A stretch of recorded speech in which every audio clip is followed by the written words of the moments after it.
And then you were traded, which, I'm sure that's probably one of the first moments where you realize that you're playing basketball for a living, right? It's almost like, I wouldn't say it's like being fired, but somebody chose to move on from you. Just what was that like? And you went to Detroit. I was gonna tell you that's another story. Because they originally traded for Olden Polynice and they traded Dwayne Coswell. So Dwayne Coswell was one of our centers, and I remember sitting in the locker room with the guy Lionel Simmons. We're kind of like, making fun of Coswell. Hey, Cosby's going to hate it there. It's so cold. Yeah, poor Coswell. And literally, he's already gone. And Olden Polynice comes to our game. He's sitting behind the bench, but they're all waiting for the physicals to kind of go through.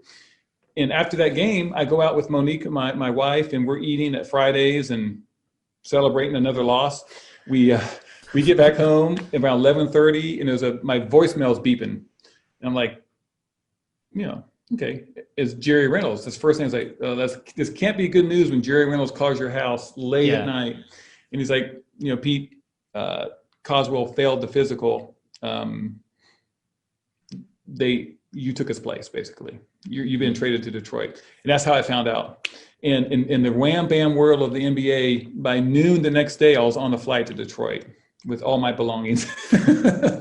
Wow. And again, and another side story, about a week before that, Jerry Reynolds had been negotiating with my agents to re-sign another 3-year deal. So I was literally about to re-sign for 3 years to being moved to Detroit, which was almost got me out of the whole league. I mean, that's how fast things can change, because it didn't go well that summer.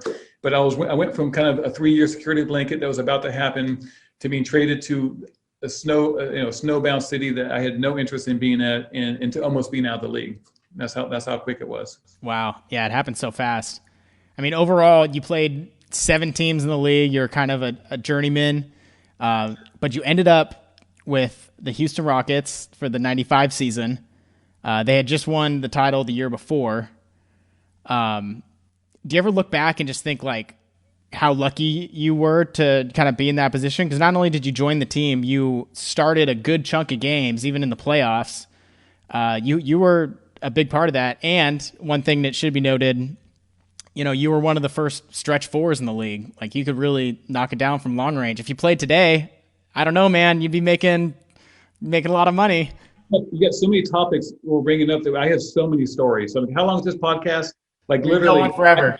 I can talk forever. So I'll just cut to the chase. But on the getting to Houston was not only what you said, like a very lucky break, but 2 weeks before that, I just told my wife, I think I'm done. Like, I'm done. I'm just done. And from Sacramento to Detroit, in a little blurb in Italy for about 2 months, and just all bad experiences along those ways. I was like, I told my agent, I think I'm done. He's like, well, I was going back to Alabama for my mom for Christmas. He goes, or for Thanksgiving. He goes, on the way, call me from Atlanta. I might have something going. So that's when I called him from basically the side of the road. He's like, if you want to go to Houston, they want you. I was like, I just set on retiring. Okay, I'll give it a shot. And literally my wife took my truck, drove to Alabama. I got on the airplane on the spot with like a bag of underwear, went to Houston, had a little a physical tryout the next morning, and signed the next day. And that was a team that, obviously, like you said, won the championship. And you just don't get more fortunate to that, especially from just kind of, to make the decision to retire is kind of a big one. And I wasn't necessarily going to retire, but I was okay with retiring because of the stuff that had happened. And then to go from that to getting on the Houston team, and as you said, being in awe of some of those great guys, but also, I felt a need for them. They usually did have a guy who could shoot, and if I wasn't the first stretch four, I was pretty close. I talked to my good friend Joe Wolf, who played in the league for about 11 years, and he was, basically the class of '87. Mm-hmm. He was another great big man that could shoot outside. So I think he may have been one of the first, but both of us realized if we played 15 to 20 years later, we'd be on some island somewhere. It'd be crazy because I remember when I played in Houston, the first year, did all the stuff outside. The next year's like Basketball Weekly's preseason magazine came out, and they were describing all the returning players, and like, well, Chilcutt, is coming back. He shot 40% from three, and it literally said, but what's he doing outside anyways? Like, I wasn't supposed to be outside because I was 6'10". Like it was just common knowledge. And I felt that way too. I almost didn't embrace the 3-point shooting because that's just not how my generation was brought up. You're big, you go inside and you can shoot outside, but like you focus on the inside. So it was an interesting time because it was when the whole thing was shifting a little bit to get more shooters. And now, I mean, good gracious, look at the league now. It's 53 pointers a game. The centers are shooting threes. And so the thing I think about over time is like, if I would have embraced that and just trying to be the best 3-point shooter I could have been, like, who knows what would happen, but it was just a different time for sure. Yeah.